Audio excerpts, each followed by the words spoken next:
Bon, nous on va commencer à parler un petit peu jeu de société quand même, parce qu'on est un petit peu là pour ça, quoi. Hum. Alors, qu'est-ce qu'on va faire de beau? Eh bien, on va commencer par Wondrous Creatures. Wondrous Creatures, donc qui est un jeu de gestion de main, gestion de ressources. Il y a un peu de pose d'ouvrier aussi, avec des cartes magnifiques. Bon, je vais en parler sans en parler. C'est un peu bizarre comme façon de dire, mais on a fait une partie entière. Ça, c'est pas le souci. Le gros problème, c'est que on a joué avec un jeu qui n'était pas complet. Voilà. Faut la faire par quelqu'un et donc sous-sous. Oui, bah je vais la faire par quelqu'un, mais ça ira, t'inquiète, GG. S'il te faut l'image, je te passerai l'image. Donc Wondrous Creature, euh, un petit jeu où en fait à chacun de vos tours, soit vous allez placer un de vos dragons sur le terrain ici et récolter toutes les ressources qui sont autour. Vous allez aussi plutôt pouvoir prendre des cartes dans une rivière à la place de prendre des ressources. Sinon, vous allez pouvoir poser de 1 à 2 cartes devant vous en payant bien sûr le coût en ressources. En général, il y a des petits effets, soit de points de victoire de fin de partie, soit des effets immédiats, soit des effets permanents. Bon, c'est plutôt classique, oserais-je dire. Soit vous allez pouvoir valider un des objectifs qui est là, qui vous demande de poser des symboles lézards, qui vous demande d'avoir posé 14 cartes, qui vous demande de blablabla. Blablabla. Voilà. Globalement, le jeu a l'air très intéressant. Je dis a l'air de, je vais pas non plus donner un avis très tranché sur le jeu, puisque comme je l'ai dit, il nous manquait genre une vingtaine, trentaine de cartes. Donc le problème étant que ça a un petit peu gâché l'équilibrage du truc. Mais le plateau est vraiment très choupi, très bien fait. On a des petits meeples comme ça, et il y en a un dont le don est aimanté. Donc on peut mettre un meeple dessus qui est aimanté, donc ça il ne bouge pas dessus. Ces personnages-là ont un pouvoir. Une fois qu'on a validé un objectif, on va pouvoir activer le pouvoir. Petit bonhomme, donc. En termes de variabilité d'une partie à l'autre, je pense qu'on est quand même pas trop mal. Euh, Et puis on pioche pas tout le temps les mêmes cartes. Il y a des objectifs différents, etc. etc. Bon. Plein de petites choses qui font que c'est pas mal. Bon là, il y a un peu de triche parce que le monsieur il a 4 filets alors qu'on peut en avoir que 3. Il y a des gens qui n'ont pas bien lu les règles, hein. Mais oui, je sais que tu veux juste m'aider, JJ, tu es le meilleur. Et, euh, et voilà pour ça. Donc, est-ce que j'ai aimé ma partie? Oui, mais en même temps, c'est pas une vraie partie. Alors du coup, un peu compliqué. Du coup, je vais le mettre dans encore la prochaine parce que j'ai envie d'en faire une vraie, en fait. Une partie normale, quoi. C'était un poil long à 3, mais je pense aussi que je joue avec des joueurs qui réfléchissent beaucoup trop, d'ailleurs. Surtout à partir du moment où on a bien compris que le jeu n'était pas complet, je pense que ça valait pas le coup d'être autant dedans que ça. Voilà. Mais un jeu qui donne envie d'y retourner et qui, je pense, mérite d'être joué. Il y a déjà des extensions de prévues. Ouais, en même temps, il suffit de rajouter des bestioles et puis ça marche. Ouais, ça fait 3 extensions, ça m'a l'air beaucoup quand même, mais bon, petit jeu sympatoche. Apogée, non, je ne connais pas JJ. Qu'est-ce que c'est que ça? Là, on a 23 jeux à faire. Je pense que ça sera pas hyper long. C'est un jeu sur l'espace. Ah, qui est sur Kickstarter? Non, ça me parle pas du tout, Apogée. En mai, on a aussi découvert Wave, donc un jeu de Thomas Weber, illustré par Creative Bunker. Thomas Weber, c'est un nom qui me parle. Il a fait Colpa, ok. Colpa, c'est un petit jeu de cartes qui est vachement bien aussi. De Hugo Lissoir, streamer et youtubeur de l'actu spatiale. Ok, pourquoi pas. On ira regarder ça après. Et donc, Wave, bon là, il y a peu d'images, alors je vais essayer, désolé, je vais aller un petit coup sur BGG. Bon, à mon avis, il y aura plus d'images. 2023 Wave, mais il est sorti en France là récemment. En fait, c'est un petit jeu de cartes où on a des cartes qui vont de 0 à 5 avec 6 couleurs différentes, pardon. Et en gros, on a un paquet de défauts devant nous et à notre tour, il faut jouer une carte soit de valeur supérieure, soit de couleur supérieure. Aux couleurs supérieures, là vous voyez, vous avez une échelle de couleurs qui va du blanc au bleu foncé. Et du coup, bah, s'il y a du orange de posé, je peux jouer du rose, du bleu clair ou du bleu foncé, peu importe. Donc, à mon tour, je peux jouer une couleur de valeur ou de couleur supérieure. C'est un jeu full coopératif, donc il faut que le joueur suivant puisse faire pareil, etc., etc. Ce qui va se passer, ce qui est intéressant dans le jeu, c'est qu'en début de partie, je vois pas toutes mes cartes. En fait, je vais avoir 3 cartes que je vois et 2 cartes que mes camarades voient, mais que moi je ne vois pas. Du coup, ils peuvent très bien indiquer une carte que moi je devrais jouer, ou je peux jouer une carte que j'ai, parce que je pense qu'elle peut aider. Le truc, c'est qu'une fois que j'ai joué ma carte, si j'ai joué une carte que je voyais face visible pour moi, je vais en repiocher une, mais je vais mettre face visible pour les autres, et inversement. Donc parfois, c'est bien que les adversaires me disent quoi jouer, comme ça je sais ce que j'ai après. Mais en même temps, c'est pratique quand les autres voient nos cartes, puisque ça permet d'anticiper le tour d'après. C'est-à-dire que le joueur qui vient après peut se dire, bon, si tu joues cette carte-là, moi ça va, je sais ce que je peux faire après, il n'y aura pas de soucis, etc., etc. On a fait plusieurs parties, on en a gagné une ou deux. Il y a quelques variantes. Euh, et merci Monsieur Fort. Et ça va très bien. Merci à toi. Il y a quelques petites variantes qui permettent par exemple de changer l'ordre des couleurs, qui permet de l'inverser. Pareil pour les chiffres. On a essayé une fois. Bon, les variantes, elles ont un intérêt sans plus, mais ça permet un peu de variabilité. Allez, soyons fous. Au-delà de ça, le jeu est très chouette. C'est un petit jeu. En fait, c'est un petit jeu qui sera bien sur les plages. Je pense que c'est un petit jeu de l'été assez sympathique. Ça ira pas beaucoup plus loin que ça. Je pense que ça vaut quand même pas Anabi alors que c'en est très proche. Mais je le mets dans très sympa. Moi, j'y rejouerai sans problème. Je suis un ancien élève, vous m'en manquez. Très bien. Bah écoute, il n'y a pas de souci. Tu es le bienvenu ici. Tant que justement le côté professionnel ne prenne pas le dessus. Mais ça me fait plaisir de revoir certains anciens élèves. Voilà. A Very Bad Lens. Un petit jeu de cartes, mais vraiment tout petit. Euh, D'ailleurs, il y a deux boîtes qui sont sorties à peu près en même temps. Il y a celui-là de Very Bad Lens et il y en a un autre avec... euh, donc là, c'est avec la chute du météore. L'autre, c'est avec la période glaciaire, je crois. Mm. Et coucou GameSteph, ça va très bien et toi? On est en train de parler de Very Badlands, un jeu écrit et illustré par Marc Larivière. Donc dans Very Badlands, c'est pas très compliqué. Toutes les manches vont jouer en un tour de table. Au début, vous recevez une petite bébête qui a un numéro compris entre 1 et 12 ou 13, je crois.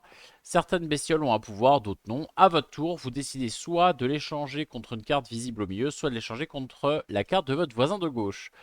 Globalement, ce qui se passe, une fois que tout le monde a fini son action, on révèle les cartes et celui qui a la valeur la plus faible perd un point de vie.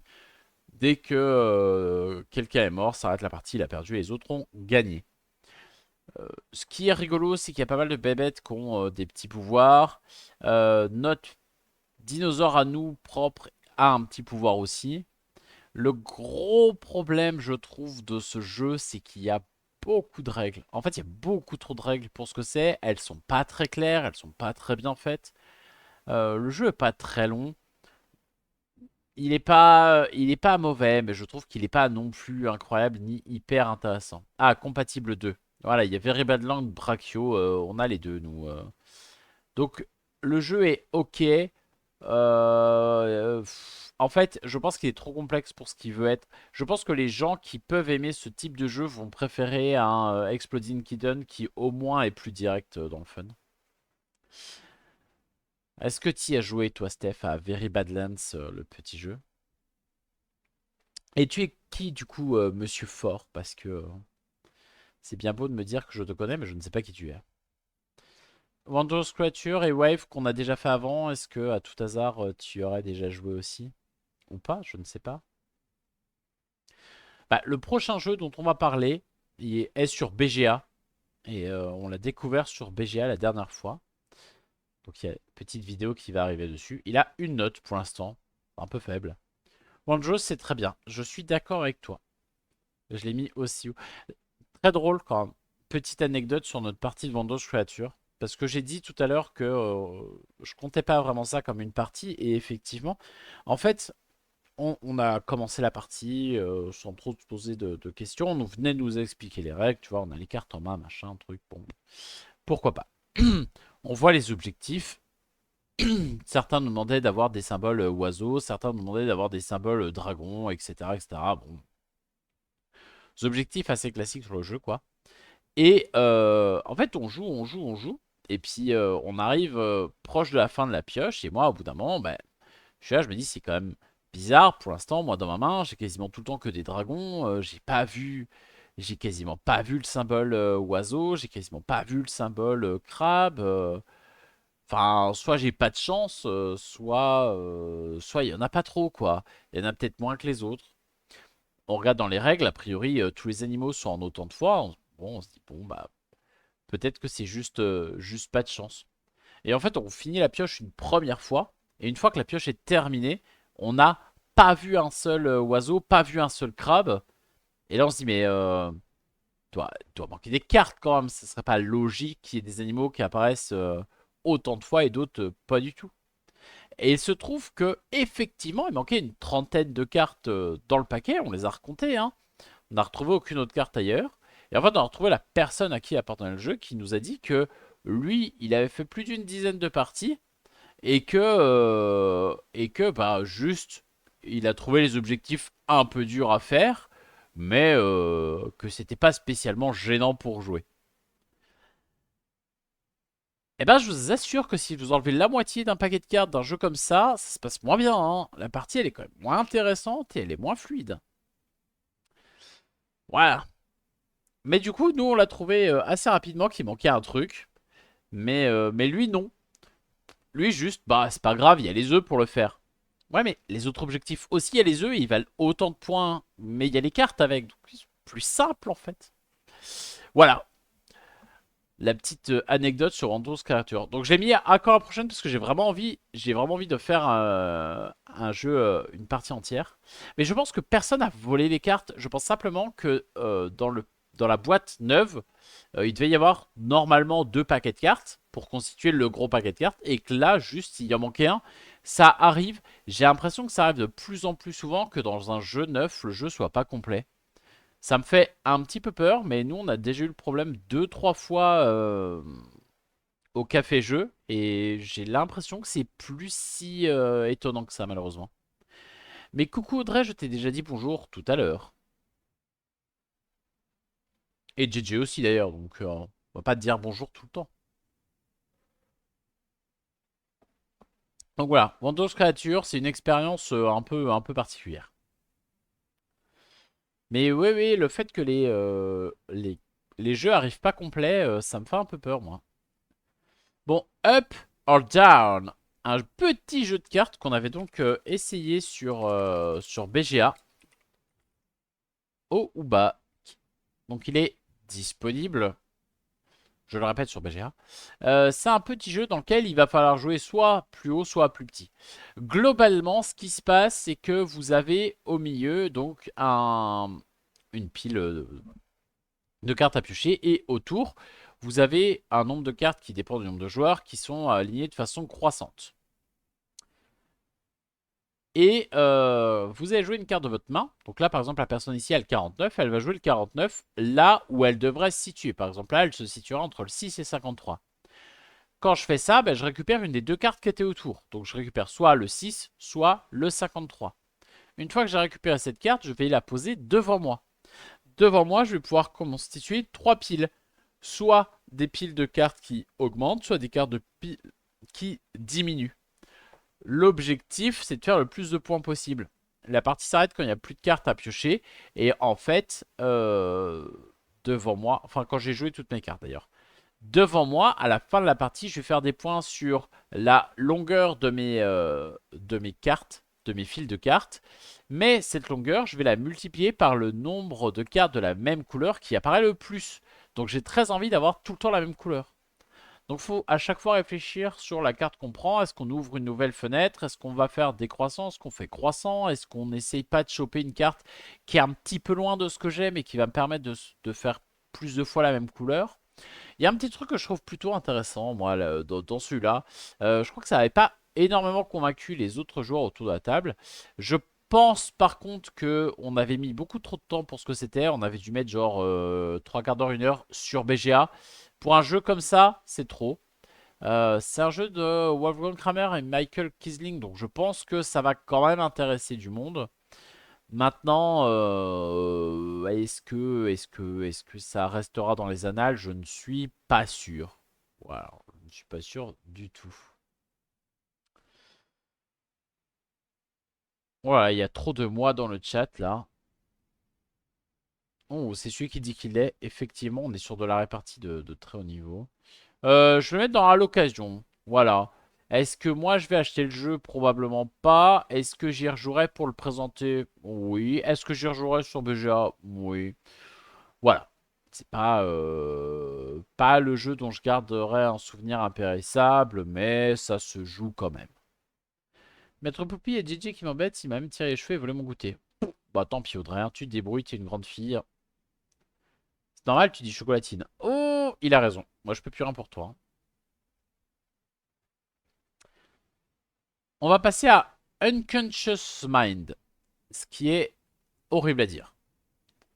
Donc il a déjà gagné le prix, la palme du jeu le plus difficile à dire. Et ensuite, Unconscious Mind. Donc, un gros jeu expert. Alors là, je vais faire le tour des règles, mais alors survolé comme Jaja, comme on dit dans le milieu. En fait, vous avez un plateau personnel avec une petite fiole qui va tourner, qui va faire des actions, qui va blablabla.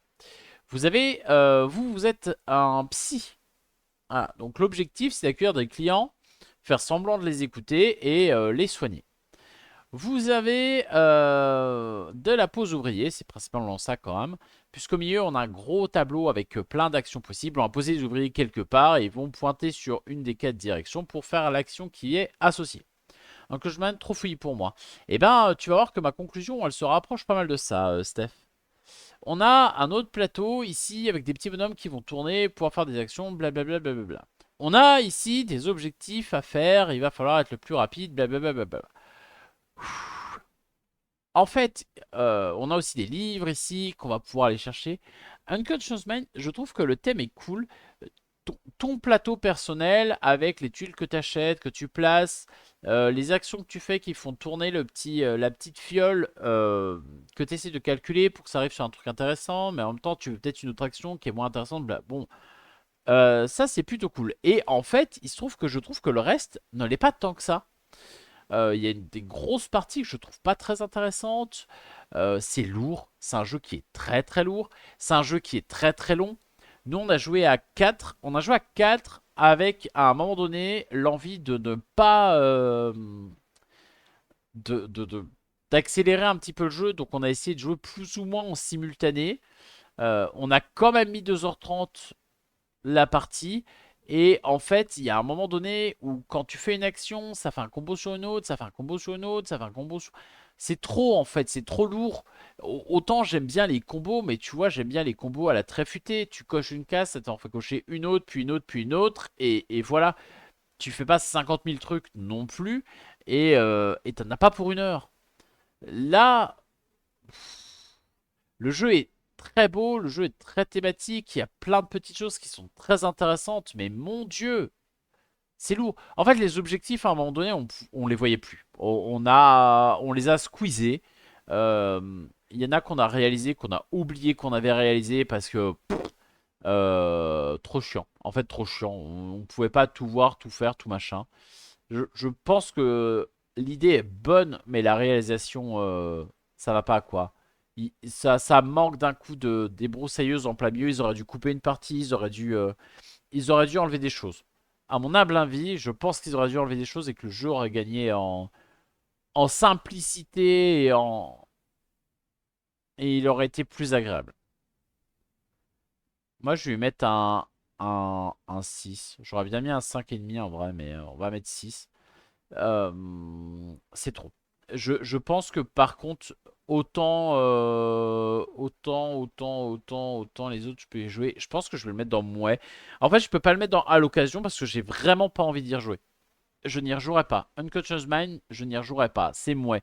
Pour moi, il y a vraiment des bonnes idées, mais c'est trop, c'est trop, c'est lourd. Oh là là, c'est trop lourd. Je ne peux pas. Max m'a envoyé vendredi soir un dessin de vous deux. Toi, tu es mort. Max tout nu avec... Oh là là, mais s'il te plaît, Audrey.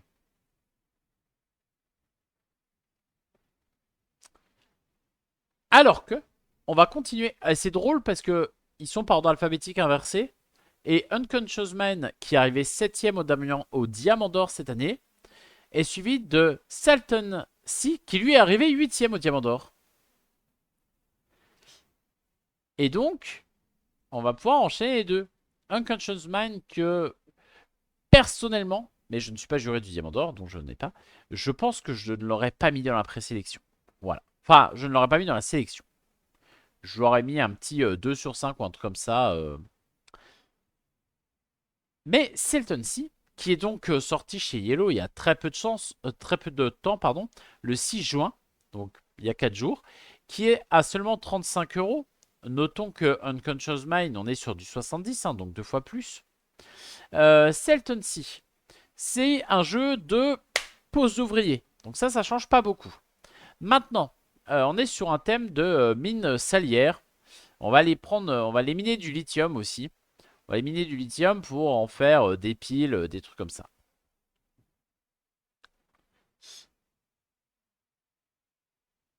Qu'est-ce qu'on a? On a notre plateau personnel avec trois petits bonhommes et c'est la pose d'ouvrier qui est un peu spéciale puisqu'on va jouer, on va uniquement les poser sur notre plateau. Donc il n'y a pas de je vais venir là, je te prends l'action et toi tu ne pourras pas la faire. Non, là c'est sur notre plateau donc on se démerde.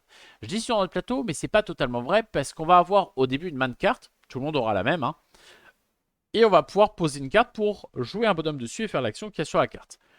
Globalement, l'intérêt du plateau c'est qu'il comporte toutes les actions et que du coup tu ne peux jamais être bloqué. Pourquoi je dis ça? Parce que les cartes, elles servent aussi d'argent. Donc toutes les cartes, elles ont une valeur derrière. Et quand tu as quelque chose à payer, eh ben, tu payes avec tes cartes. Donc si tu dois payer 2 dollars, eh ben, tu sacrifies deux cartes. Et oui, je dirais dollar parce que j'aime dire dollar. Euh, Ensuite, les différentes actions, elles vont globalement être pour prendre soit des améliorations techniques, soit pour aller prendre des contrats qu'il va falloir réaliser, soit pour creuser. Parce que du coup, on a une petite foreuse, on va pouvoir creuser dans le sol. Quand on aura acheté des cartes qui nous permettront de le faire, on va aller pouvoir récolter le lithium, on va pouvoir, voilà, globalement, ce qu'il va falloir faire. Et ce jeu, bah, il est dur parce que, en fait, tu as toujours de la thune et en même temps, tu n'en as jamais parce que c'est tes cartes et que quand tu as une carte forte, qui est une carte à 5 dollars, ben, en même temps, tu as de la thune. Mais en même temps, tu as une grosse action dessus. Donc quand tu dois dépenser la thune, tu hésites entre sacrifier ta carte, que tu ne reverras sûrement jamais, ou utiliser ton action qui semble forte. C'est toujours des petits choix comme ça qui sont très malins. Moi, j'ai tenté un truc qui avait l'air un peu débile sur le principe, puisque ma première action, ça a été de claquer toute ma thune. Du coup, je me suis retrouvé avec deux cartes en main, donc uniquement deux actions à faire. Et pourtant, petit à petit, j'ai réussi à remonter un peu la pente et à faire des choses. Le gros point noir du jeu est vraiment... c'est vraiment dommage de ce côté-là. C'est un peu la lisibilité. C'est-à-dire que là, la photo, on la voit bien, ça a l'air cool, patati patata. Ces cartes-là, là où il y a l'icône de l'action dessus, il y a l'effet en dessous, il y a le prix au-dessus, il y a parfois encore plus que ça. Cette carte-là, elle a une taille ridicule. C'est genre les petites cartes de The Crew. Et bah, par exemple, là en haut, je pense que personne n'avait remarqué, mais dans le coin en bas à gauche, ici, il y a un petit éclair. Il y a un petit éclair pour te dire que la carte, elle est à usage unique. Et ben ce petit éclair, tu le vois pas, hein. C'est-à-dire que quand tu as le plateau devant les yeux, tu le vois absolument pas. Là, autant tu joues que sur toi, donc c'est pas si horrible. Mais s'il y a quelqu'un à côté qui joue et que tu veux regarder un peu ce que cette personne fait, tu ne peux pas. Le jeu est trop petit. Ils ont essayé de surfer sur la vague, je pense, Château Blanc et Cathédrale Rouge qui étaient sur ce petit format de boîte. Alors ça fait qu'on a une petite boîte avec un énorme jeu dedans, avec un prix ridicule, 35 euros pour ce type de jeu. Je le répète, c'est vraiment pas beaucoup. Mais mon Dieu, faut jouer avec une loupe, hein. Et des jumelles, hein, les deux ensemble.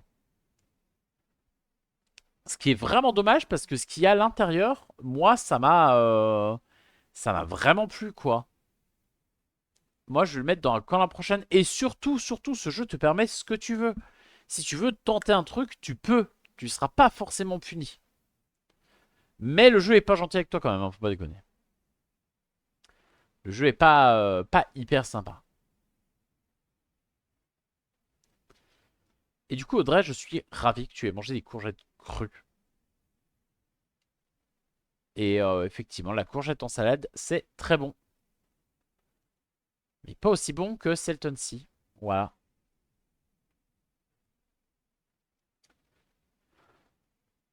Ensuite, on attaque Popcorn. Popcorn, c'est un jeu. Encore une fois, incroyable. Et coucou Krita. C'est un jeu que je voulais tester à Cannes absolument cette année. Que je n'ai pas testé à Cannes absolument cette année. Et dont ma première partie a enfin eu lieu. Et il était temps. Dans Popcorn, l'objectif c'est d'envoyer vos spectateurs aller voir des films qu'ils ont envie de voir sur des sièges dans lesquels ils se sentent bien. Pour ce faire, à chaque tour, on va pouvoir aller acheter un nouveau film à mettre en avant et éventuellement des nouveaux sièges pour nos salles. Voilà. Et coucou Diogo, comment ça va? Et ensuite, eh ben, il y a une petite partie de backbuilding, puisqu'on va piocher dans son petit sac des meeples et en faire ce qu'on peut. Donc on va les placer sur les petits sièges. Ensuite, et ça c'est bien, la deuxième phase se fait en simultané, ce qui accélère un petit peu le jeu. Donc je vais faire ma popote, je vais mettre mes petits meeples sur les sièges, de sorte que ça active des petits pouvoirs. Enfin bref, je vais pas rentrer trop dans le détail, mais on fait ça. Ensuite, bah, une fois que le visiteur est venu regarder son film, et ben il va à la sortie, il se barre, quoi. Je veux dire, il va pas non plus rester dans votre cinéma ad vitam aeternam, hein, même si le film est très bien. Et ensuite, on recommence jusqu'à ce qu'une certaine carte arrive dans le paquet et nous dise oh, c'est la dernière séance et le rideau sur l'écran est tombé.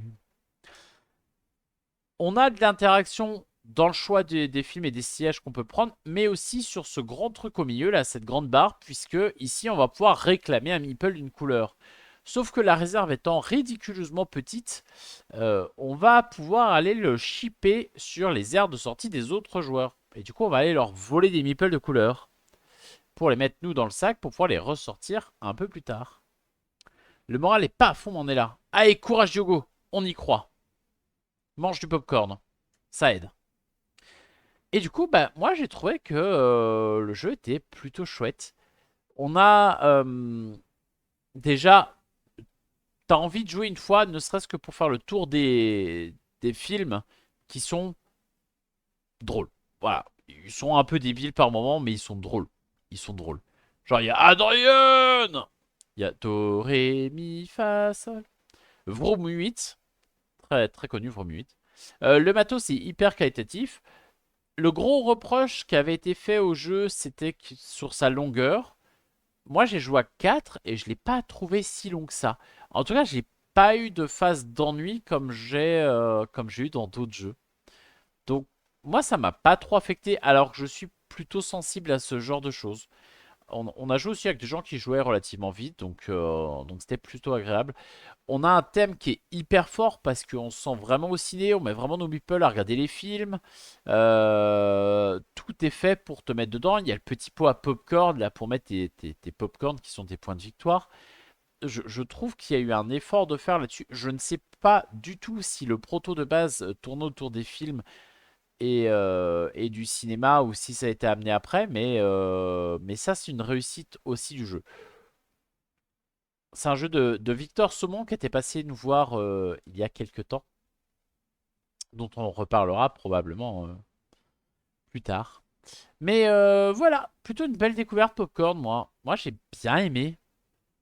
Je vais le mettre dans très sympa. Je vais pas le mettre dans encore la prochaine, mais en vrai, je vais y rejouer probablement dans pas très très longtemps. Donc, je vais essayer une partie à deux pour voir si c'est plus dynamique ou pas. Mais comme j'ai dit, moi à 4, j'ai pas eu trop le souci de c'est trop long et je me fais chier. Donc, alors, wow, c'est en train de se battre pour savoir qui est moi. Le seul moi, c'est moi. Allez, on va partir sur un petit jeu d'ambiance qui s'appelle œuf pour œuf. Il était également dans ma playlist des jeux que je voulais tester à Cannes et que je n'ai pas testé à Cannes. Mais comme les gentils éditeurs euh, Gigamic nous ont envoyé une petite boîte de jeux pour le café-jeu du démasqué, et bah comme on a reçu le jeu, nous ce qu'on fait quand on reçoit des jeux, et bah on les essaye. Donc le jeu c'est un jeu un peu à la deux pommes trois pains. C'est-à-dire qu'on va jouer, on a un petit paquet de cartes devant nous, on va jouer une carte devant nous et globalement, il faut simplement donner le nombre d'œufs de la couleur où il y en a le plus. Donc si je joue cette carte bleue ici avec deux œufs, et ben la couleur qui a le plus c'est bleu, donc je vais dire moi, parce que c'est moi qui ai le plus d'œufs. Mon voisin va jouer une poule rouge avec deux œufs. Bah, il va dire nous, parce qu'on est deux à avoir autant de couleurs. Le jour suivant, on va jouer le 1 vert. Ah bah lui, il fait pas partie de la majorité, donc il va dire vous. Et ça tourne comme ça. On a des petites cartes un petit peu pièges, genre la piou-piou jaune là, où là, il faut pas dire moi, toi, vous, nous. Il faut dire le nombre d'œufs qu'il y a dans la plus grande collection. Il y a une autre carte où il faut taper au milieu, mais je sais plus ce que c'est. Il y a les œufs cassés qui comptent pas comme des œufs. Et on a ce petit œuf brodé qui fait poète poète quand on appuie dessus. Et ça, on aime les œufs qui font poète poète quand on appuie dessus. Voilà, c'est un petit jeu de rapidité, c'est tout con. Mais franchement, eh ben, je trouve que ça marche super bien. Nous, on a joué, on a fait deux trois manches et j'ai trouvé que c'était très drôle. Voilà, qui est le plus œuf? Toi, moi, nous. Et en cas d'égalité, on tape. Ah oui, je me suis un peu trompé dans les règles. Bon, c'est pas très grave. En fait, on tape au milieu quand il y a deux couleurs à égalité. Et pour dire nous, faut que moi j'ai deux rouges et que lui ait deux rouges par exemple. Et du coup, on a plus de rouges ensemble. Voilà. Et c'est un œuf au plat qui fait pouic, pardon, et pas pouette. Ça change beaucoup de choses. C'est à partir de 8 ans, et effectivement, je pense que pour enfants, c'est très cool. Enfin, ça change un petit peu, je trouve, de tout ce jeu-là de rapidité. Pas énormément, on va pas se mentir, mais c'est une petite boîte à 14 balles qui s'emmènera partout en vacances cet été. Je trouve que il est drôle et il vaut le coup. C'est un jeu de Jacques Zeimet qui a fait plein d'autres petits jeux. Ah, qui a fait Bazar Bizarre. Bah oui, bien sûr. Et ben, ça se sent un petit peu quand même. On est un peu sur ce type de jeu-là quand même. Le poète dans le milieu du jeu est très has-been. Oh, oui, c'est vrai, c'est vrai. On est plus Pouic maintenant. On est plus Pouic. Moi, je le mets dans très sympa. Je vais pas non plus dire à quand la prochaine parce que j'ai pas envie non plus de sauter dessus. C'est pas un jeu qui, moi, m'envoie du rêve, mais très drôle, fait très bien son taf. Enfin, il n'y a pas grand-chose de plus à dire, quoi. C'est vraiment chouette. J'ai eu également l'occasion de jouer au Cité Rival, un petit jeu à deux joueurs, à partir de 10 ans. Alors, autant les œufs 8 ans, ça 10 ans, j'ai l'impression que la différence, elle est quand même assez grande. Donc, c'est un jeu d'Andreas Steding, illustré par Annika Heller, qui a fait Firenze, Gugong. Ah, Gugong, j'ai pas aimé du tout. C'est l'auteur d'Ansa Teutonica. Ok. Ok, il y a quand même quelques noms de jeux qui envoient du pâté. Donc, les cités rivales, c'est un jeu à deux, en gros, de un peu tir à la corde sur plusieurs éléments. Globalement, à notre tour, on va prendre l'encrier, on va le déplacer d'une ou deux cases, ou plus en payant des ressources, et on va faire l'action sur laquelle on tombe. Bon, l'action, ça va être soit récupérer des ressources, soit les dépenser pour acheter un bateau, soit les dépenser pour essayer de réaliser plus ou moins un objectif. En fait, on va tirer un jeton de l'autre côté, soit récupérer une carte. En fait, les cartes jaunes, elles se récupèrent pour être jouées un peu plus tard dans la partie, etc. etc. Bon, on va pas faire le tour non plus de toutes les actions possibles, hein, déjà parce que je ne m'en rappelle pas et en plus, c'est pas très intéressant. Et globalement, on va faire des tours. Et chaque fois que on fait des tours, il y a des cartes qui changent, il y a un petit peu un renouvellement des actions disponibles autour de la table. Et surtout, et surtout, à chaque action, on regarde si quelqu'un a gagné. Et pour gagner, qu'est-ce qu'il faut? Eh bien, soit il faut que j'ai 3 bateaux de plus que mon adversaire. Je crois que c'est 3. Hein. Soit il faut que j'ai gagné 3 lois. Soit il faut que le cœur soit entièrement de mon côté. Soit il faut ici que sur les 4 domaines, j'en contrôle 4. Je crois que c'est 4 et pas 3. Et du coup, on a 4 endroits où il faut qu'on se bataille un peu. Alors évidemment, on sera pas bon dans les 4. Mais on peut pas non plus se laisser écraser sur un. Parce que si on se laisse écraser sur un, c'est terminé. L'autre va remporter la partie. Donc il y a une tension constante sur ce jeu qui est plutôt intéressante. Euh, J'étais un peu dubitatif au début de ma première partie parce que j'ai vu mon adversaire rusher quasiment un truc et je me suis dit oh, j'en suis mal, j'ai perdu. Et finalement, il s'est trouvé que ça s'est joué à une ressource près à la fin. Bon, j'ai quand même perdu. Mais ça s'est joué à une ressource près et c'était chaud, chaud, chaud. Finalement, j'ai réussi à partir sur autre chose qui m'a plutôt servi et qui a fait que j'étais vraiment pas très loin de la victoire. Donc en fait, la tension, elle revient vite sur ce petit jeu. Il y a des petites ressources qui sont agréables. Le matos, c'est cool. C'est un peu chiant à installer. C'est pas forcément hyper lisible non plus de partout. Sur la rejouabilité, variabilité, bah l'ordre des actions va un peu changer, le reste va un peu changer. Je pense quand même que ça tourne un petit peu en rond, mais ouais, je pense qu'avant de t'en lasser, t'en as quand même bien pour une 10-15aine de parties, quoi. Ce qui, pour le prix, est plutôt raisonnable. Donc voilà, c'est sorti le 25 avril 2025. On parle pas mal de jeux assez récents dans celui-là. Les cités rivales, je vais le mettre dans très sympa. Voilà. Je vais pas non plus courir après une deuxième partie, mais si j'ai l'occasion, clairement, je vais pas dire non, quoi. Je vais pas dire non. Voilà pour ça. On arrive ensuite. Alors, j'étais en train de dire, on parle pas mal de jeux récents.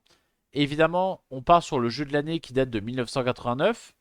Et ça, peut-être que vous l'avez eu dans votre grenier. Peut-être que vous l'avez encore d'ailleurs. Parce que il se, il se trouve qu'il y a des personnes parmi les gens avec qui j'étais qui le connaissaient, qui avaient joué étant plus jeune. Ah, le jeu de l'année, alias jeu de l'année. 4,9 sur 10. Ah là là, on va parler d'un jeu qui est pas très bon.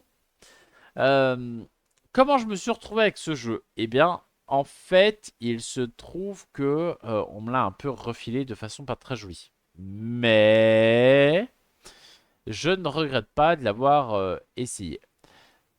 En gros, le jeu de l'année, c'est quoi? Eh bien, on a un plateau avec les 12 mois de l'année. Et à notre tour, on va avancer d'un certain nombre de cases. Et en fait, on va soit effectuer l'action de la case, s'il y en a une, effectuer l'action de la classe, c'est piocher une carte chance ou une carte hasard. Ou sinon, on va rien faire, ça va passer au joueur suivant. Attention, gros point positif du jeu, c'est ce truc-là. J'ai quand même trouvé un point positif. Ce truc-là, c'est ce qui sert de dé. En fait, on tourne la molette sur le côté et ça tourne le dé. Et je trouve ça très con, mais c'est très rigolo quand même. Du coup, les 4-5 premiers mois, on a plutôt bien rigolé. Deuxième point positif du jeu, j'arrive quand même à sortir des points positifs, hein. Que ce soit les cartes chance ou hasard, en fait, elles sont assez drôles et elles utilisent ce qui se passe dans la vie réelle. C'est-à-dire que les cartes hasard, là par exemple, je vois paye 200, 200 livres, ouais, nous c'était en dollars. Paye 200 dollars si tu portes une paire de bottes. Gagne 100 dollars si tu possèdes une raquette de tennis chez toi. Rejoins le leader si vous avez la même couleur de cheveux. Et c'est que des trucs comme ça. Et je trouve ça cool qu'il y ait quand même quelque chose sur ce qui se passe autour de la table. Déjà parce que ça permet un peu d'apprendre à se connaître. Bon, ça va pas très loin, hein, mais il y a quand même quelques trucs comme ça. Et en plus, bah, je trouve ça drôle que c'est pas juste je lance le dé, je fais 6, j'avance de 6. Mais que ce soit, tiens, j'avance de 10 cases si c'est mon frère qui est devant moi. Je trouve ça rigolo. Voilà. C'est pas hyper fun. On s'est marré au moins les 3-4 mois. Après, ça a été un peu long et chiant, hein, donc voilà. De notes, il est à 7,5. On va le calmer tout de suite, hein. On va mettre un petit 3. Allez, un petit 3. Non mais convivial par excellence, ça va, calmez-vous, c'est pas non plus la folie. Allez, je monte à 4, mais c'est vraiment parce que je suis faible, hein. Donc ça sera, je passe mon tour, hein, je vais pas y rejouer. Mais il y a des bonnes idées dans le jeu quand même, qui mériteraient d'être réutilisées à bon escient. Voilà. Est-ce que tu as la carte paye 100 balles, Alex, si tu as un poisson rouge renommé Roger? Oui, il y a tout à fait cette carte-là dans le jeu. Malheureusement, je n'ai pas de poisson rouge qui s'appelle Roger, donc je ne paierai pas 100 balles Alex. Voilà. C'est triste, mais c'est la vie. L'île des maudits. Un petit jeu coopératif d'association de mots. Globalement, les gens comparent pas mal Codenames et c'est vrai. C'est un petit peu dur de pas le faire. Il a l'avantage d'être full coop. Alors, il y a un mode par équipe qui m'a l'air vraiment pas terrible. Les gens qui ont joué m'ont dit que c'était pas très bon. Donc, je vais garder le terme jeu coopératif plutôt. Globalement, vous commencez la partie avec 3 mots d'indiquer ici. Donc là, par exemple, on avait machine, pont et gramme. Et en fait, après, vous avez un joueur qui va être le leader, entre guillemets, qui va avoir cette carte-là.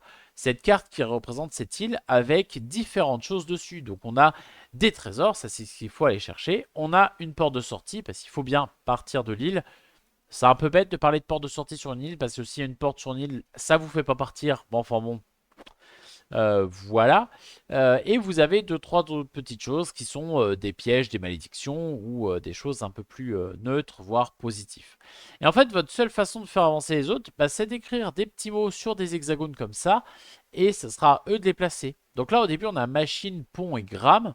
Bah, si je veux qu'ils aillent entre machine et pont, il faut que je réfléchisse à un mot qui fasse très machine et pont, mais pas très gramme. Si je veux qu'ils aillent là, il faut que je mette un mot qui a rapport avec pont, mais ni avec machine, ni avec gramme, etc. etc. Et du coup, eh ben, ça marche pas mal du tout. Il y a de la discussion entre les autres joueurs, il y a de la réflexion pour savoir où les amener. Il faut essayer de pas faire trop de conneries. Je trouve que le jeu est rigolo. Attention, je mettrai un gros. En fait, je dis juste attention, mais c'est un gros attention. Il faut quand même penser à aller assez vite, entre guillemets. Je pense que si les débats et les réflexions mettent trop longtemps, le jeu perd un petit peu de son intérêt. Il est cool si ça enchaîne, si ça pulse. Si c'est pour mettre 1 heure pour une partie, ça n'a pas de sens. Voilà. Mais le jeu est très chouette par contre. Si vous n'avez pas trop de jeux d'association d'idées dans votre ludothèque, il est cool. Est-ce que je préfère Passo Clover? Je pense que si. Mais je le préfère à Codenames maintenant, je pense. Je m'en suis un peu lassé. Et là, je vois qu'il est à 19,90 €, donc 20 balles, quoi. 20 balles, c'est bien. C'est vraiment bien pour un jeu comme ça. Et coucou Reggie, qui est pas du tout first du tout. Il a complètement fumé. Donc l'île des maudits, très bien. Ça sera dans... Je dis à quand la prochaine, mais j'ai refusé une partie ce week-end. Alors c'est un peu cool. Je vais mettre dans très sympa. Allez, allez, allez, allez. On va le baisser un peu. Ben moi, ça va très bien. Écoute, je sors d'un énorme week-end jeu. Donc, pas en forme du tout, mais heureux. Et en plus, on va parler de fromage. De fromage, le jeu de société. Ça a été parfaitement. Bah, tu vois, par exemple, on a testé fromage, qui est jouable sur BGA. Donc ça, c'est cool. On va potentiellement pouvoir y jouer. Parce que c'est un jeu qui dure une demi-heure en vrai, hein. Tant que personne n'a dit first, on est considéré comme n'étant pas présent. C'est vrai qu'il n'y a que Reggie du coup qui est présent. Ah, et le jeu est en anglais.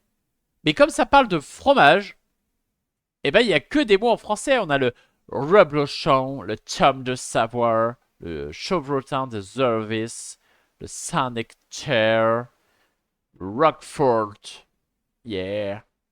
Non mais en dessous par contre c'est marqué en anglais. Mais la plupart du jeu est en français. Parce que le jeu porte sur les fromages. C'est quoi cet accent? Non mais je te crotte. Donc, dans fromage, on a un petit plateau qui est découpé en 4 comme ça. Chaque personne va avoir un quart du plateau devant lui. Et en fait, on va pouvoir placer des petits bonhommes, les petits meeples qui sont là, qui sont des fromagers. Donc, il y en a un qui est spécialisé dans les fromages bleus, il y en a un qui est spécialisé dans les fromages à pâte dure et un dans les fromages à pâte molle. Oui, je connais Belgian Beer Race et je trouve que le jeu est pas bon. Voilà, c'est dit. Non, Belgian Beer Race, en fait, c'est juste tu lances les dés, t'avances et ça va pas plus loin que ça. C'est c'est un espèce de bonne paye revisité qui est pas très intéressant. Ici, on a un vrai jeu par contre. Parce que tu vas pouvoir aller mettre des fromages. Les 4 plateaux ont un type de scoring et ont un type de scoring différent. Non, mais il n'y a pas trop de règles dans Belgian Berries. Il y a pas de règles. Si tu lances les dés, t'avances et t'essaies de choper des bières sur le passage. Donc celui-là, je répète, pardon.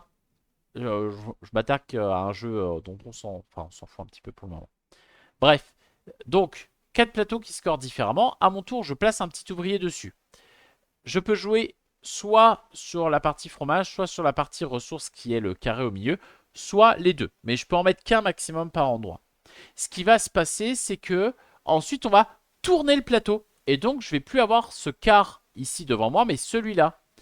Et, truc très bien fait, très bien pensé et que je trouve incroyable, je vais, je vais arrêter d'appuyer sur les touches avec mes doigts. Je vais pouvoir récupérer tous les ouvriers qui me font face. Ici, on voit le 1, 2, 3. Et bien, le petit ouvrier qui est en 1, si je le tourne d'un quart de cercle, il va me faire face. Le 1 qui est là va devenir le 1 qui est là. Donc en fait, si je le mets en 1, je gagne qu'une ressource. Par contre, je le récupère directement au tour d'après. Si je le mets en 2, bah, le 2 va tourner sur ce 2-là, puis sur ce 2-là. Donc il me faudra 2 tours avant de récupérer mon ouvrier. Et si je le mets en 3, là il va me falloir 3 tours. Donc il va être coincé à un moment. Et c'est pareil pour les fromages là. Les fromages basiques, bah, je les récupère très vite. Par contre, ceux qui valent des points, ils sont plus compliqués à faire. Donc eux, eh bien, ils vont mettre 3 tours à me revenir. Voilà. Euh, Et comme je l'ai dit, ici, il y a un scoring de le nombre de parts de fromage que j'ai côte à côte. Par exemple, la bleue, on a 1, 2, 3, 4, 5, 6. 6 parts de fromage à côté, c'est 12 points. Ici, il faut être sur plusieurs étals différentes. Les tables, ça se joue par rapport au nombre de paires de fromage côte à côte. C'est indiqué ici ensuite le scoring. Et les villes, c'est de la majorité sur les jaunes. Sur les zones, pardon. Par exemple, ici, bleu est clairement majoritaire sur la zone du haut. Il va pouvoir récupérer ce jeton qui fait un certain nombre de points indiqués ici. Et on a un petit plateau personnel qui va nous permettre de faire des petites choses avec des fruits ou avec des bâtiments. Et voilà globalement le truc. Soit les jaunes d'œufs. Ah, on a fini œuf pour œuf. Mais voilà, le jeu est pas très dur à comprendre. Et il est pas très long. Moi, je croyais que c'était un gros jeu de plateau. Mais en fait, ça va. C'est une demi-heure, trois quarts d'heure. Le thème est drôle. Le plateau de fromage est très chouette. Ça marche très bien. C'est pas long. Et il y a une petite originalité. Par contre, on est assez tous tombés d'accord sur le fait que, à mon avis, t'as vite fait le tour du jeu. C'est-à-dire que tu vas pas non plus jouer différemment, trop différemment d'une partie à l'autre. Mais un, il vaut le coup d'être joué. Et 2, il donne envie d'y retourner. Donc fromage, moi fromage, je vais le mettre dans mes coups de cœur. Voilà, je pense que c'est une de mes plus belles découvertes de ce week-end et du mois dernier également. Et ça, c'est chouette.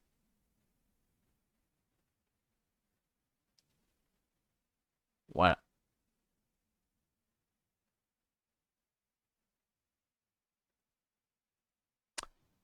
Qu'est-ce qui va nous intéresser d'autre ensuite? Ah, on a un dossier criminel. Donc moi, si jamais vous ne le saviez pas, je suis à fond sur tout ce qui est jeu d'enquête et, jeu d'énigmes, de déduction. Au pays du fromage, on ne peut qu'aimer un jeu sur le fromage. Oui. Alors, je ne vais pas balancer, mais on a mangé de la tartiflette ce week-end et il y a quand même au moins une personne qui n'en a pas pris parce qu'elle n'aimait pas le fromage fondu. Je ne donnerai pas de nom, mais ça m'a fait très mal au cœur. Voilà. Dossier criminel, donc le secret des Yakuza, qui est un mélange, donc dossier criminel, globalement c'est des mélanges entre des enquêtes et des escapes. Et j'ai tendance à les trouver pour l'instant très bien. Là, dans le secret des Yakuza, on se retrouve avec plein de petites affiches, un plan de métro, des trucs comme ça. Pourquoi? Parce que Akira Fukada, le chef légendaire du clan Yakuza Fukada Kai, est retrouvé mort après une chute vertigineuse.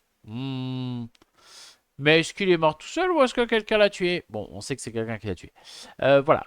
Il y a besoin d'une petite appli. En fait, il faut aller sur leur site parce que quand vous pensez avoir deviné un truc, il faut rentrer le code à l'intérieur pour te dire oui, tu peux ouvrir l'enveloppe numéro 2. Mais t'as pas grand-chose de plus sur l'appli. Il y a des énigmes qui sont vraiment très chouettes dans celui-là. Il y a une partie enquête qui était vraiment pas dégoûtante non plus. En fait, on a eu des bonnes énigmes, je trouve, et on a eu une partie enquête bien. On s'est vraiment posé la question de qui avait fait le coup. On a eu des doutes. C'était pas si évident que ça. Bon, c'est un difficulté 4 sur 5, hein, ce qui explique un peu aussi pourquoi, mais euh, je trouve vraiment que cette gamme a réussi à se placer là où il n'y avait personne d'autre, c'est-à-dire vraiment sur le fil entre enquête et énigme. Et je trouve que le mix est incroyable. Et cette boîte-là ne change pas. C'est vraiment dans cette gamme-là et c'est vraiment très très bien. Les autres dossiers criminels, hop, je vous fais un petit peu le tour. Alors, il y a les mini-boîtes dossiers criminels et dossiers criminels pocket. Ça, j'ai pas testé, donc malheureusement, je peux pas vous en parler plus que ça. Par contre, le secret des Yakuza, je l'ai fait, c'était très bien. La vallée, Mystère dans la vallée des rois, je l'ai trouvé très bien. Tragédie à Mykonos, je suis pas sûr de l'avoir fait. Je crois que si. Je crois que c'était plutôt cool. Disparition des Caraïbes, c'était très bien. Le Maestro assassiné, c'était vraiment très bien. Enfin, voilà. Il y a pour l'instant aucune de ces boîtes-là où j'ai été déçu. Donc, c'est plutôt positif. C'est 29 balles. Ouais, c'est un truc d'enquête énigme, quoi. Faut pas... il y a du matos quand même dedans. C'est marqué de 1 à 6. Je vois que la majorité y ont joué à 2. Je pense que c'est effectivement la meilleure configuration. À 6, je pense que vous allez vous marcher dessus et que ça n'a pas trop d'intérêt. Voilà, le jeu est vraiment bien. Je vais mettre un 9 aussi, comme la plupart des gens a priori. Et voilà, on va le mettre... En fait, on va le mettre dans coup de cœur, mais j'aime vraiment cette gamme-là. C'est la gamme tout entière que je vous recommande plus que cette boîte-là en particulier. Mais faites cette boîte-là quand même, elle est cool. Ensuite, on a fait un petit peu d'Améritrash. On a fait du Deep Rock Galactic. Qui vient d'un jeu vidéo que je ne connais pas du tout. Alors du coup, pas trop moi qu'il va falloir. Oh. Pas trop moi qu'il va falloir aller voir pour le thème. La personne qui l'a emmené avait 15 000 boîtes d'extension, donc je pense que c'était un grand connaisseur et un grand fan du jeu de société, du jeu vidéo, pardon. Je vais aller là pour un peu plus. Hop. Le jeu vidéo est sympa? Bah peut-être. Je sais, je le connais vraiment pas, hein. Donc là, c'est un jeu coopératif où on va incarner donc des nains. Voilà. Qui allons dans une mine pour aller récupérer du minerai. Enfin, des objectifs, je sais pas trop ce que c'était. Tout en se faisant attaquer par des sales bestioles, évidemment. On a 4 rôles différents qui ont une arme de base qui est différente d'une personne à l'autre. On va pouvoir avoir des grenades, on va pouvoir avoir des petites cartes bonus qui vont nous aider. Et globalement, tout ce qui est combat et compagnie se fait au dé, hein, c'est un améritrage, donc on va lancer plein de dés euh, pour essayer de tabasser les monstres et voilà. On avance normalement. On va pouvoir aussi creuser la terre, faire se frayer des passages, fuir comme des lâches aussi. Et voilà, globalement, le but du jeu, c'est quand même pas hyper compliqué, hein. C'est je prends mon perso, on essaye d'aller à un endroit, on revient. Les bestioles nous attaquent, on essaie de pas crever comme des nuls. Et voilà. La personne à qui j'ai joué m'a dit que ça reprenait vraiment très bien le jeu vidéo. Il y a une deuxième personne qui est venue nous rejoindre qui jouait aussi au jeu vidéo qui a dit que c'était vraiment très bien fait aussi. Donc je pense que, a priori, c'est bien représentatif. Je vais pas me lancer là-dedans parce que je ne connais pas le jeu vidéo. Est-ce que ça m'a donné envie de jouer au jeu vidéo?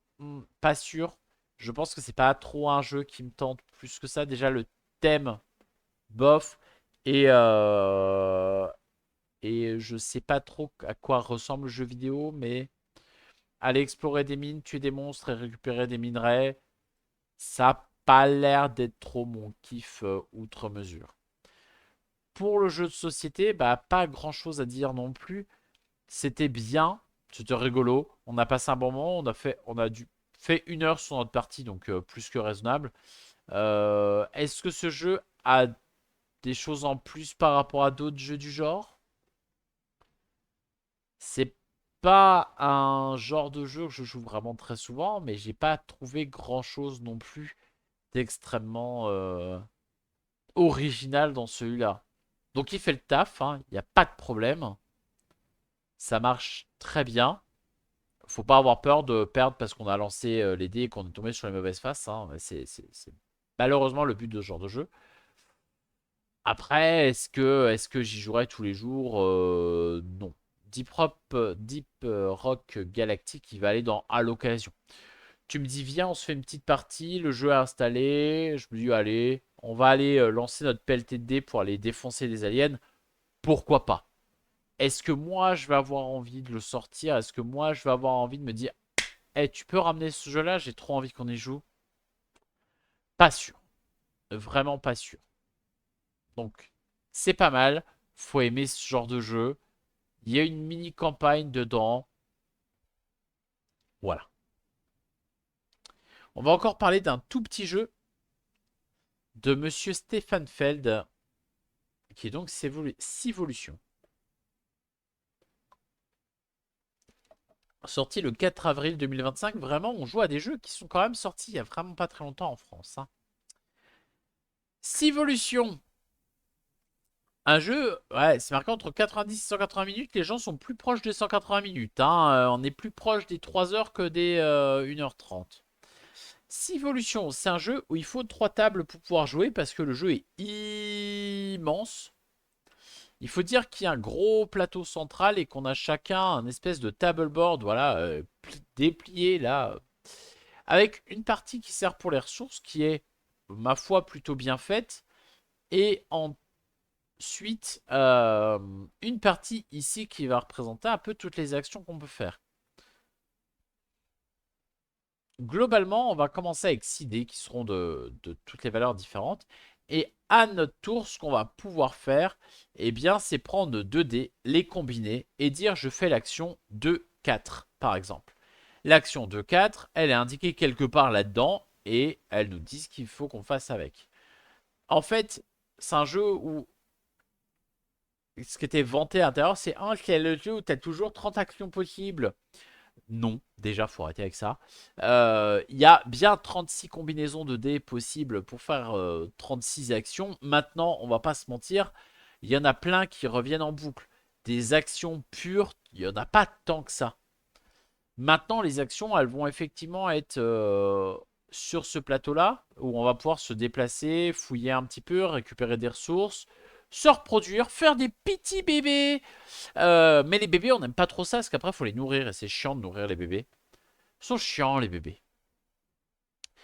On va avoir une phase avec des cartes, donc il faudra des ressources pour pouvoir les poser. Et ce qu'on va pouvoir poser comme carte, ça va nous donner des pouvoirs, soit instantanés, soit sur la partie. On a plein de petites choses, un peu à droite à gauche. Je vais pas m'étendre sur le sujet parce que vraiment il y a 50 000 trucs à faire, à voir. Nous on a joué à 4. C'était un peu long. Ce qu'il faut prendre en compte également, c'est que comme je l'ai dit précédemment, tes actions,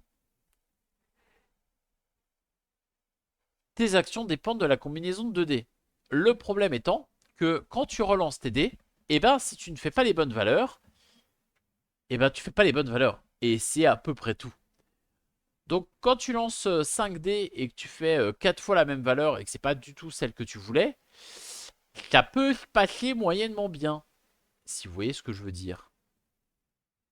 Mais en fait, voilà. D'un côté, j'ai trouvé que c'était trop hasardeux. Parce que t'as le hasard des dés, t'as le hasard. En fait, t'as du hasard partout. Ces trucs-là, ça se retourne, ça fait des points. Pareil, t'as de la chance, tu retournes des trucs bien, tu fais plein de points. T'as pas de chance, tu retournes des trucs mal, tu fais pas de points. T'as de la chance sur les dés, t'as de la chance sur les cartes qui tombent, t'as de la chance sur. T'as la chance sur plein de trucs en fait. C'est très très très. Je trouve qu'il y a beaucoup trop de hasard. En fait, pour un jeu de 3 heures, je trouve qu'il y a trop de hasard. Voilà, ça me dérange un peu. Par contre, je peux pas dire que c'est pas original. Je trouve que justement le combiné 2D pour faire une des actions qu'on va pouvoir upgrader évidemment dans la partie. Mais pareil, tu upgrades des actions que tu peux plus faire après parce que t'as pas les dés, t'es un peu. Euh, Il y a plein de bonnes idées, de bons trucs. Mais je sais pas. Moi, il m'a manqué un truc. Je trouve que je vais le mettre dans l'occasion, malheureusement. C'est mieux qu'Unconscious Mind. Hein. Unconscious Mind, j'en referai jamais, je pense. Civolution, je ne suis pas fermé à l'idée d'en refaire une à 2 joueurs. Voilà. On s'arrêtera là pour ça. Et je t'appelle comme je veux, Audrey. Non, je t'appelle comme tu le veux. Je ne t'appelais pas surtout. Dédé, c'est le cochon. On va ensuite parler de Camarade. Le jeu édité pour la première fois par Le Passe-Temps et Offline Edition, qui est un jeu de Rainer Knizia que vous connaissez forcément. Il a fait 150 000 jeux. Réédition de son ancien jeu qui s'appelait Risque je sais plus quoi. Enfin bref. Euh, on a donc une série de petites cartes ici qu'il va falloir essayer de gagner. Pour ça, on va essayer de les corrompre pour qu'ils viennent dans notre équipe. Pour ce faire, à notre tour, on va lancer les 7 dés et on va essayer de faire les phases qui correspondent à une ligne. Je fais les bonnes phases, je les pose sur la ligne et après je ne peux m'intéresser plus qu'à ce personnage. Je vais relancer les dés qui restent pour essayer de faire une autre ligne, etc. etc. Deux petites choses. La première, c'est que si quand je fais un lancer, je n'obtiens rien de ce qu'il me faut, et ben je vais supprimer un dé et relancer tous les autres. Bon, ouais, plus je supprime de dés, plus ça va être compliqué.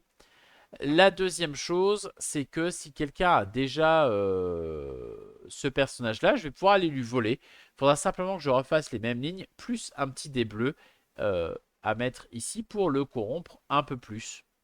Voilà. Ce jeu-là, j'en ai fait 2 parties dans le week-end. La première parce que j'étais curieux, la deuxième parce qu'on m'a un peu forcé la main. Et euh, bah, je trouve que ce jeu a pas grand-chose pour lui en fait, simplement. Voilà. C'est un peu plat quand même. Alors le premier, on a mis l'ambiance, on a essayé de... La première partie qu'on a fait, on a bien rigolé. Ça, je peux pas dire le contraire. Parce que Selena, que vous voyez là, Selena, elle était assez chaude. Elle a tourné dans toutes les mains. Non mais voilà, notre objectif, c'était de piquer Selena aux joueurs qui l'avaient. Et c'est à peu près tout. Et on a bien rigolé. Et on avait François Pierre, où on est 10 d'affilée à s'être cassé la tête à essayer de le prendre. Et impossible. Mais à part ça, bah le jeu est un peu creux quoi. Et surtout, bah tu fais une partie, tu découvres les persos, tu découvres ce qu'il faut faire. Les illus sont cool. Là, on est dans des illus style Cuphead. Moi, c'est totalement ma gamme graphique. Et je trouve que par contre, là-dessus, c'est incroyable. Mais, ben, tu les as vus une fois, deux fois, les persos, c'est bien. C'est toujours les mêmes. Donc, après, après ma deuxième partie, moi, mon envie d'y retourner, elle est vraiment à -15, quoi. Et la deuxième chose que je ne comprends pas, mais je pense que comme c'est pour les boutiques, je pense que ça a été fait pour être bien visible en boutique, mais c'est le packaging. Moi, le packaging, je le trouve assez horrible, hein. Ce packaging-là, je le trouve vraiment pas pratique. Parce que c'est un espèce de truc style packet chips. Mais packet chips, c'est un packet chips parce qu'il faut piocher les chips. Là-dedans, tu dois mettre des cartes cartonnées carrées et des dés. Et c'est super chiant et à ranger et à enlever, je trouve. Donc je pense que ça aurait dû être une petite boîte. Ça aurait dû être une petite boîte en carton, en fait, simplement. Je ne sais pas pourquoi ça ne l'est pas d'ailleurs. Mais bon, voilà, hein. Pas grand chose de plus à dire là-dessus. Donc, c'est un petit jeu, c'est ok pour une ou deux parties. Et puis après, vous l'oublierez complètement. Il sera au fond de votre placard et vous ne le ressortirez plus jamais. Vous mettez un mouet. En fait, j'y rejouerai plus, c'est clair. Mais ça peut peut-être vous amuser. Et JJ, je suis ravi de voir ce que tu es en train de faire. On arrive aux 6 derniers jeux avec Break-In. Break-In Chichen Itza. Bon, j'ai fait allemand LV1, vous pardonnerez. Et bonsoir Nawel. Bienvenue à toi.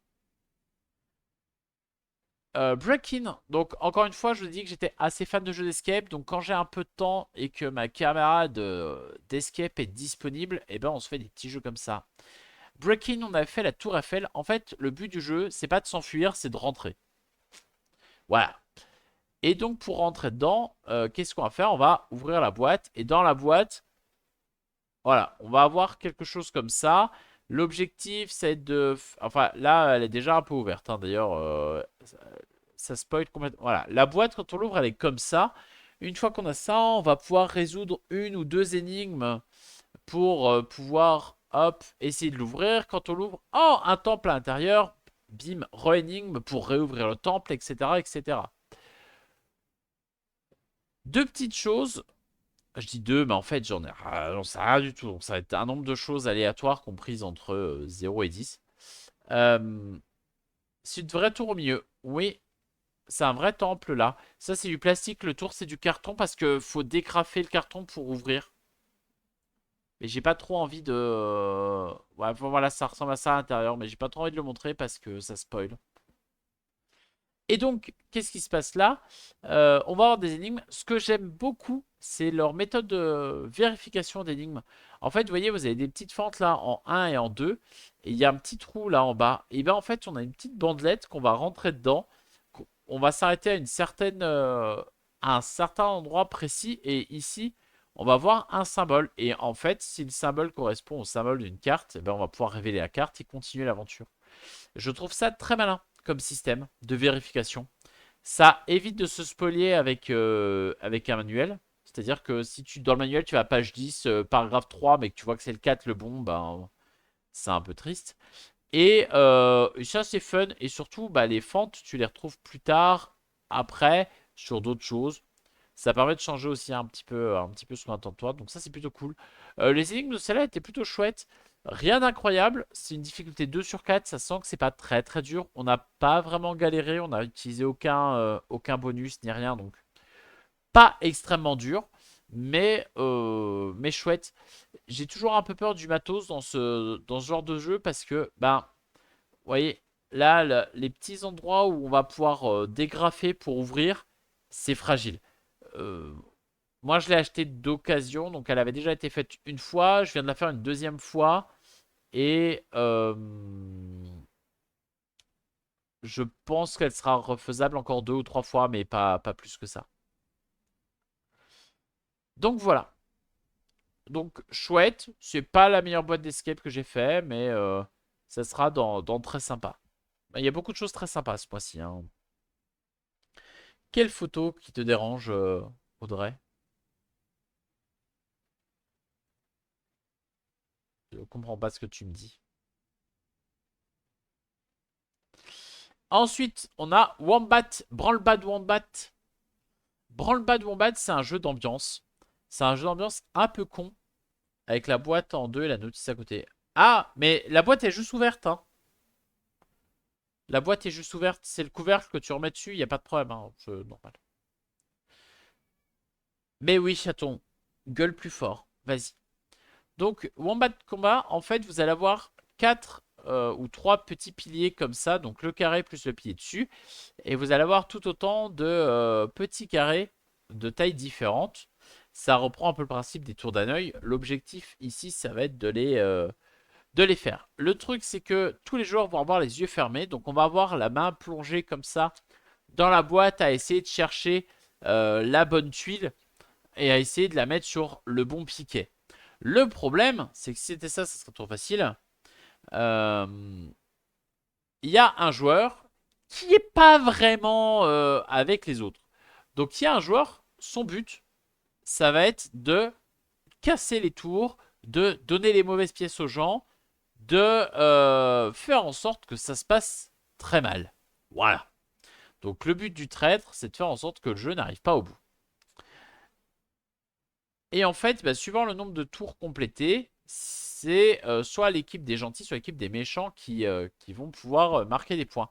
Le truc, c'est qu'une fois qu'on a fait une manche, on va pouvoir voter pour éliminer quelqu'un. Donc soit on élimine vraiment quelqu'un, soit on élimine personne. Mais nous, on a joué à 5, il y avait un seul traître. Il a fait ce qu'il a pu, mais en fait on l'a repéré très facilement, quoi. Et je suis pas sûr qu'il aurait pu faire autrement. Du coup, on a fait une manche avec personne et c'était pas très dur, quoi. Donc, je ne sais pas. Le jeu était sympa, mais pas non plus incroyable, incroyable. J'ai mis une GG, on est mis tous GG. C'était rigolo, je suis content d'y avoir joué. Je suis pas sûr que je me relancerai dedans encore et encore. Ah, l'auteur illustrateur, c'est l'auteur d'Exploding Kitten, de Burrito, de Ai Ai Burrito. Ok, mais en fait, c'est l'éditeur aussi, il s'auto-édite quoi. Ça, c'est le genre de personne qui te dit que son jeu est génial et qui du coup, ça m'énerve un peu. Bref. Brawl Bad Won't Bat, je vais mettre dans mon ouais. Ça a pas. C'était rigolo, mais ça a pas non plus. Ça a pas volé plus loin que ça.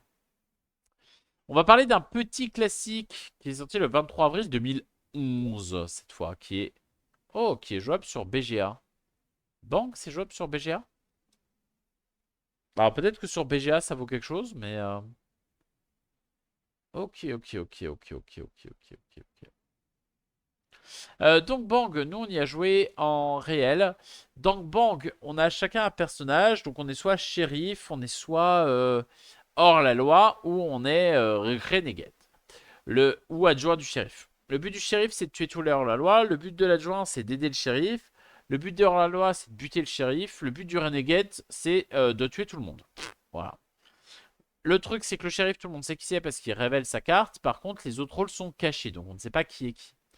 À son tour, on va pouvoir jouer des cartes autant qu'on veut euh, pour essayer soit de tuer les gens, soit de leur piquer des cartes, soit de se soigner, etc. etc. On sent que c'est un jeu qui date parce qu'il y a quand même des cas de figure qui sont possibles et qui ne devraient pas être possibles. Pourquoi? Eh bien, tout simplement parce que le problème du jeu, c'est que nous, on a un joueur qui est mort au bout de 2 tours, alors qu'il n'a jamais pu jouer une seule carte. En fait, le premier tour, on l'a mis en prison, donc il n'a pas joué. Le deuxième tour, on l'a achevé. Voilà, il est mort. Et donc, gros problème du jeu. En plus, ça s'est éternisé. On a mis quasiment 1 heure la partie pour qu'il se passe pas grand-chose, hein.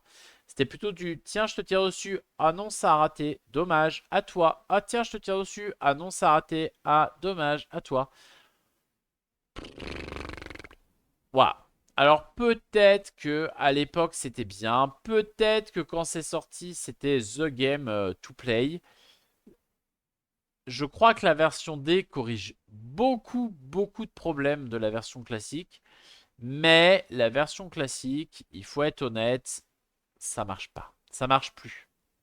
Je vais mettre un petit 3. Voilà. C'est pas intéressant comme jeu. Il faut pas jouer à Bang. Il ne faut plus jouer à Bang. Il y a d'autres jeux qui font ça mieux que ne le fait Bang. Donc je vais le mettre dans Je passe mon tour. Bang, c'est pas bien. On a joué aussi à Babble ou Babble, euh, qui est donc sur la tour de Babel. Voilà, encore un. Donc c'était en financement participatif sur KS. C'est un jeu de communication. En fait, c'est un jeu où on va avoir un langage un peu spécial. En fait, on est 4 personnes. Les 4 personnes, on va avoir des cartes pour indiquer nos actions. En fait, il y a 4 actions différentes qui sont là. L'objectif, c'est coopérativement de construire des bâtiments. Et pour ce faire, on va pas pouvoir les faire nous, mais on va pouvoir demander aux gens de les faire. Sauf qu'on ne voit plus la carte des gens, donc on ne sait pas quelle action correspond à quoi. Au début, on le sait parce qu'on a tous la même, mais au fur et à mesure, elles vont pouvoir changer.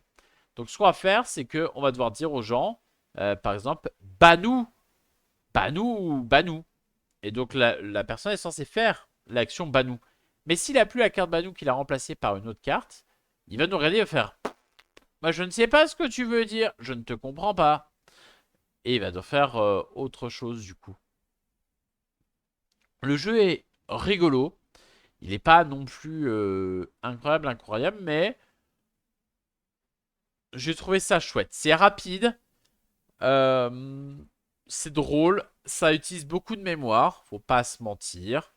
Mais ça marche bien, ça marche bien. C'est un petit jeu, voilà, c'est à l'occasion, voilà. Je vais pas non plus dire que ça m'a transcendé, mais tu me proposes une partie, je te dis oui, quoi. Je vais pas te dire non sur Babel. Il nous reste 2 jeux à voir. Il nous reste avant, après. Avant, après. Avant, après, c'est quoi? Eh ben, c'est encore un jeu d'enquête.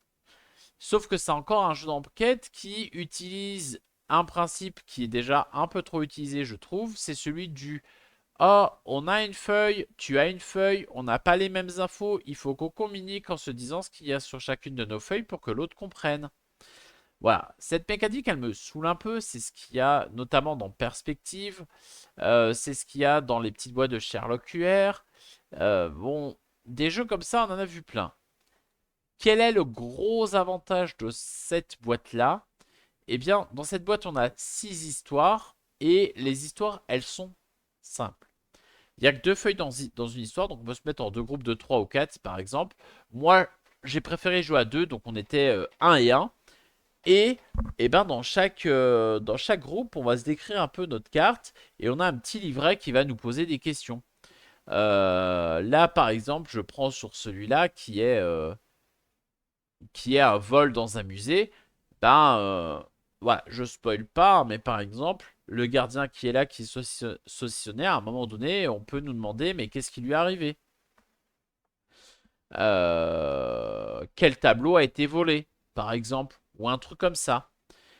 Et donc là, eh ben, nous, faut qu'on se dise, bon, bah moi, je vois tel tableau à tel endroit, tel tableau à tel endroit, etc., etc. Communication limitée, comme ça. Les tableaux, les histoires sont en général drôles. Le style de dessin, c'est Martin Wittberg, faut aimer. Moi, je trouve ça assez chouette, donc je suis plutôt content. Et surtout, c'est un jeu d'enquête qui joue en 10-20 minutes, quoi. Donc, ça a l'avantage d'être très rapide et d'être très accessible. Et ça, bah pour l'instant, c'était pas vraiment le cas. Je trouve qu'il n'y avait pas grand-chose dedans qui le faisait.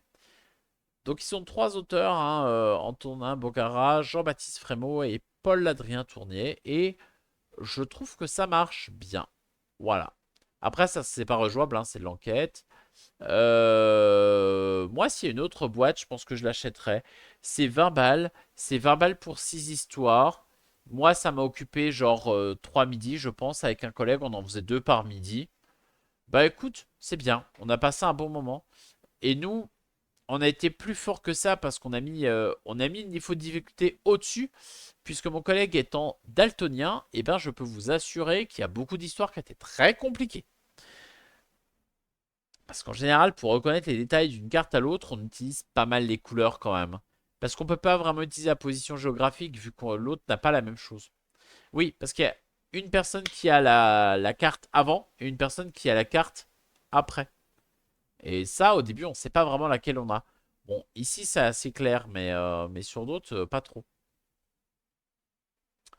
Et on attaque le dernier jeu de cette sélection, donc des découvertes du mois. C'est Animals Gathering. Un petit jeu pareil de lancer de dés qui est incroyablement beau.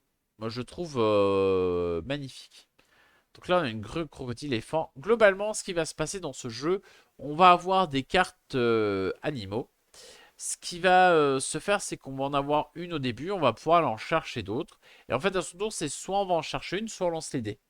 Et en fait, les 3 dés sont indiqués là, ils ont des faces différentes, et chaque face, en fait, c'est une forme. Et donc, je vais lancer mes dés, je vais pouvoir prendre toutes les formes que je vais faire, et les poser sur mes animaux. Le truc, c'est que plus j'ai d'animaux, plus j'ai de cartes, moins je peux lancer de dés. Donc si j'ai 4 cartes, c'est très bien, je suis quasiment sûr de pouvoir poser tous les symboles que je fais. Mais le problème, c'est que je vais lancer genre 2 dés, donc ça va me faire 2 formes, donc je vais pas avancer très vite. Mais en contrepartie, si je lance 5 dés et que je ne peux pas prendre toutes les formes, et ben les formes que je ne peux pas lancer, je les donne à mon voisin. Enfin, je les donne à tous les adversaires. Et du coup, j'ai pas trop envie de faire ça parce que j'ai pas trop envie de les aider. Les animaux, une fois qu'ils sont faits, en plus, ils ont en général des petits pouvoirs qui sont indiqués là en dessous. Donc, bah, il y a des animaux que j'ai vraiment envie de construire vite pour pouvoir avoir ces petits pouvoirs-là. Le jeu est sympatoche. Bon, je lui mettrai un petit 7 quand même. Il n'est pas incroyable, incroyable, mais il se joue bien. Voilà. C'est du jeu gentillesse. C'est un jeu de Dougou Wei. C'est très mignon en tout cas. Et ça c'est pas rien. Et c'est très familial. Pareil, je vais mettre dans l'occasion. Je vais pas courir dessus. C'est pas un jeu qui est waouh. Mais appréciable. Une petite partie de temps en temps, c'est appréciable. Voilà. Donc pour résumer, en coup de cœur, on a Fromage et Dossier criminel qui restera à mon avis pendant longtemps un coup de cœur. J'espère que la prochaine boîte sera aussi bonne. À quand la prochaine Wondrous Creature avec une vraie partie, cette fois avec toutes les cartes.